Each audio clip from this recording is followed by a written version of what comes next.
When I was 9 years old, my dad died, and it completely changed the trajectory of my life. For years, I watched my dad struggle with cancer, and he eventually got so sick he was confined to his bed, and he died a few months before my 10th birthday. And seeing what my dad went through, it completely changed my psychology from a very young age, because I realized that health is the foundation of so many things that we love. When we lose our health, we lose our ability to make memories, to enjoy time with our family, to work, provide, to pursue our hobbies and passions. I saw my dad lose all of that. And so what I committed from a very young age is I wanted to get strong. I wanted to build myself up, and I wanted to learn what I could do around nutrition, sleep, and exercise to make it sure that I didn't get cancer, and so that I can kind of grow into the man that I wanted to be from that early experience. And I got super into bodybuilding. Bodybuilding was something that captured my heart. I would see some of the muscle magazines, see what those guys looked like, and I was just like, wow, I wanted to grow and develop. So in my teens and well into my 20s, I competed as a competitive bodybuilder for many years. And these are some photos of my early competitions. They're really fun to look back on because I could see my development over the years. And I actually ended up competing at a high level and even winning a national championship in Las Vegas. But what's really funny for me now, from my perspective, having gone through all this health education and helped so many people with their health, is I did not get health at the time. So I want to shoot this video to share 5 things I wish I knew when I was a competitive bodybuilder, when I was a personal trainer, and really into the early stages of fitness. The first thing that I didn't even understand even remotely when I was really focused on macronutrients, how much protein, carbs, and fats, what was my training split, I didn't understand that this body is completely connected to all these cycles in nature, and that sunlight and darkness is the key to driving good health. And I've talked about this many times on the channel recently, but I want to drive this point home. The interface between the sun and the light that comes off the sun and your eyes, and consequently your brain, controls this cascade of hormones that makes you feel good, that regulates your hormones, that regulates your appetite, that helps you burn fat and feel energized. We need to be in the cycles of the sun and the dark. And so what I do, practically speaking, what does this mean? Well, today, and what I didn't do back then, is when I get up in the morning, I'm trying to get sun exposure within an hour of waking up on my skin and in my eyes. It means that I grab my dog Luna and we walk outside. I'm glancing around the sun. I'm getting sun on my body. Most of the times I walk around shirtless because I want to get as much sun as possible. But either way, driving home the importance of the sun is something what I've told myself years ago, because if you're looking at driving all these good health effects downstream, work at the highest level. Work at the upstream level, which means getting light in the morning. And it turns out when you get light in the morning and your eyes sense that, it actually creates serotonin, which makes you feel better. And later at night, that serotonin is converted to melatonin when the sun goes down. And melatonin drives this whole anti-inflammatory, repairing aspect in the body, in the brain. So really cool, right? Prioritize sunlight. That's the first lesson I didn't understand when I was focused on weighing my chicken breasts and how much I could squat. The second thing I didn't understand is that we need to balance anabolism and catabolism. So anabolism is the building up. It's what we want to do when we're training, right? We want to build up muscles and strain the tissues and then refuel and repair so we can grow. And certainly as a bodybuilder, it was all about being anabolic. Well, it turns out, just like these cycles of nature that have a yin and a yang, anabolism needs to be balanced out by catabolism. Catabolism is the breaking down of tissues, and our bodies need to have these two things in balance. If we're constantly driving anabolism without allowing the body to break down old denatured tissues, stuff that needs to be cleared out from the body, we get growth, and that can result in things like cancers. It can be like the buildup of plaque in arteries. And practically speaking, what I really learned now today is the power of using strategic intermittent fasting to get the body into a catabolic state periodically, where the body can really break things down and clear things out. This means today that a couple times every year, I'm doing at least a 3-day water fast. Ideally, my goal is to do it every quarter, because I believe it's so profound to give the body a period of time where you're not eating food. It activates new stem cells. It clears out all this cellular debris that gets built up. Now, today, I am really trying to get more catabolism into my life in intermittent fasting forms to balance the anabolism that I get from eating food and training. And now that I understand this, I understand that to have a long, healthy body, these two forces need to be in balance. So fasting is a very good thing. Eating dinner earlier so you have a longer fasting window every day is a very good thing. It increases this helpful catabolism as things are breaking down. We need to be able to clean out the cellular junk as well as build things up. And when we're constantly eating, when we're driving protein and carbohydrates, when insulin is being stimulated, we're in an anabolic environment, but we need to balance that out.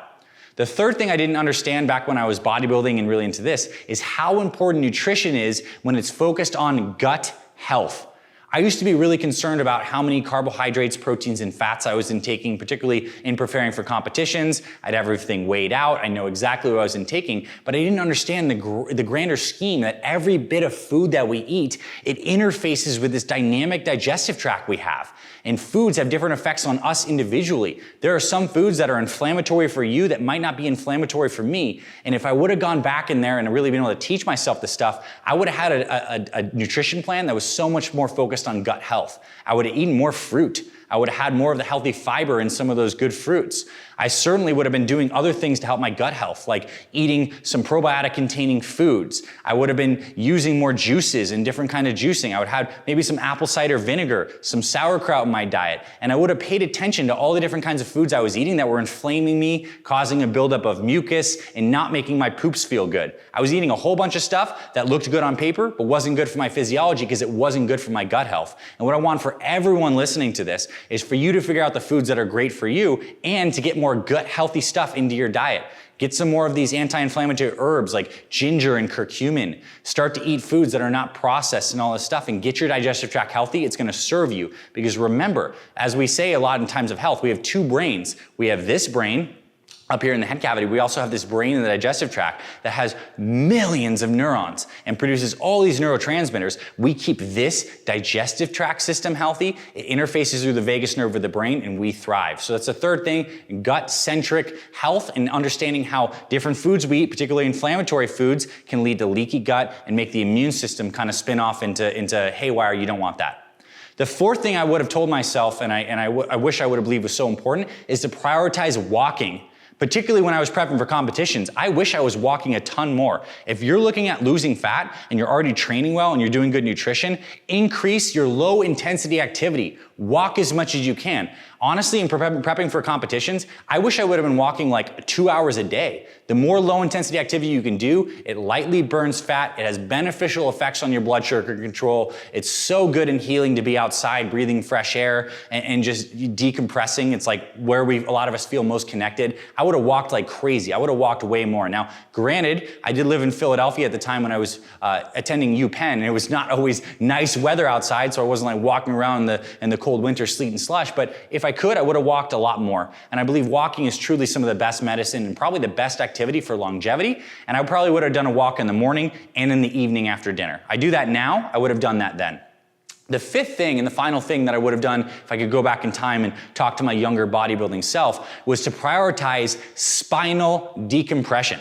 So this body is amazing, but just look at the geometry of the body. We kind of look like a star, right? We have two arms, we have two legs, and this central axis. This central axis is your nervous system, which has the brain, and then the brain goes into the brainstem and goes throughout this entire spine. And all these spinal segments that are stacked up like Legos have little nerves that go out, innervate your muscles so you can move, innervate your key organs so they have their functions. And what happens is as we age, the spine gets compressed. It gets compressed from sitting, it gets compressed because as we age, the discs themselves get more dehydrated. And when those spine discs compress, it compresses the nerves. And when the nerves don't innervate and fire and get into the right kind of tissues in the right way, you have a decrease in health. Your nervous system's ability to communicate and have input to all the key organs and muscles of your body is primary and foundational to health. So what I would do now is I would start to use an inversion board like I have in my office and decompress my spine. I would spend a couple minutes upside down, certainly in the morning, maybe in the evening. The benefit is amazing. Not only if you suffer from any kind of back pain, the inversion table can be beneficial because it takes some pressure off those discs, opens it up, increases blood flow, but I think it's just gonna give overall better functioning. When the nerves work better and they innervate your body better by spinal decompression, you're gonna be in great shape. So an inversion table is great. I have a pull-up bar in my office that I don't even really do pull-ups on. I'm more like training the gym for pull-ups, but I do hang on that thing because I'm getting spinal decompression from the shoulder joint. Recommend you do more of that. And I also would have done more self-myofascial release. So foam rolling, working on tight and tender tissues. I feel like today, 10 years later, I'm almost like paying for my sins of not doing nearly as much of that stuff early on. I would have addressed some restrictions I had in my left shoulder instead of just like working around them and burying them because I had to pay a big price later on of unwinding some of this stuff. And if you can teach your family, your kids, and you can start getting on this stuff earlier, get into the habit of stretching, of doing more foam rolling, of decompressing your spine, you're gonna be so healthy in the long run. Because let's look at people and their quality of life when they're 80. What's one of the main determinants? How mobile are you? How good do your joints work? Can you squat? Can you press? Can you row? Can you move overhead? If you can do all these things, your life's gonna be great. But if you allow this stuff to kind of degenerate, these tissues to degenerate, your spine to degenerate, and you don't make this a top priority of your approach to health and training, then you're gonna be in for some problems later on in life. And that's gonna be lack of ability, dis-ease, and then it affects your mental quality as a result of having a weaker physical body. So these are 5 things in recap that I wish I would have known when I was an early bodybuilder. I would have focused on the sunlight. Balance anabolism and catabolism by doing some strategic fasting. 3, gut-centric nutrition. 4, prioritize walking. And number 5, decompress your spine. Do some of that stuff every single day. It's gonna serve you for years to come. Because if you don't address this stuff and it doesn't seem like a short-term issue right now, you're gonna be creating a debt that you must pay later. And we know the debts need to be paid, and oftentimes that means with your health in your life, right? So these are some tips. I hope you found this video valuable. If there's something that you discovered in your own journey, maybe you believe something was very true and then your perspective shift as you got more wise, I'd love to hear from you. Comment below on obviously health topics, but anything otherwise. And if you found this valuable, let me know and share. And let me know some other topics you'd like to hear about in the future. I'm so grateful you're here. So give us a thumbs up, like this video, subscribe to our Fit Father Project and Fit Mother Project YouTube channels. I'm grateful you're here, my friend. I'll see you around our channels, and I'll talk to you very soon. Hey there, my friend. It's Dr. A. Thanks for checking out today's video. I hope you found it valuable. Here at the Fit Father Project, my team and I are on a mission to help busy guys, particularly men in their 40s, 50s, and 60s, lose weight, build muscle, and get healthy for themselves and their families. So I'm super grateful you're here. When you subscribe to our Fit Father Project YouTube channel, you're gonna get instant access to over 500 different videos that cover nutrition, workouts for fat loss and muscle building, mindset, supplementation, all the important things you wanna know about. So I wanna invite you to subscribe. You get notified when we publish new videos every single week. Also, if you want some direct help with your health and fitness, I invite you to scroll below in the description and click on the links for our free meal plans and free workouts. We have versions for both fat loss and muscle building. We'll send them straight to your email. We'll be able to help you see really amazing results this week. And of course, you can also visit our website, fitfatherproject.com. There's gonna be forms where you can actually get in contact with me and my team. Tell us about what's going on with your health and fitness. We'll be happy to serve you. Thanks for being here, my friend. I'll see you around the channel, and I'll talk to you very soon.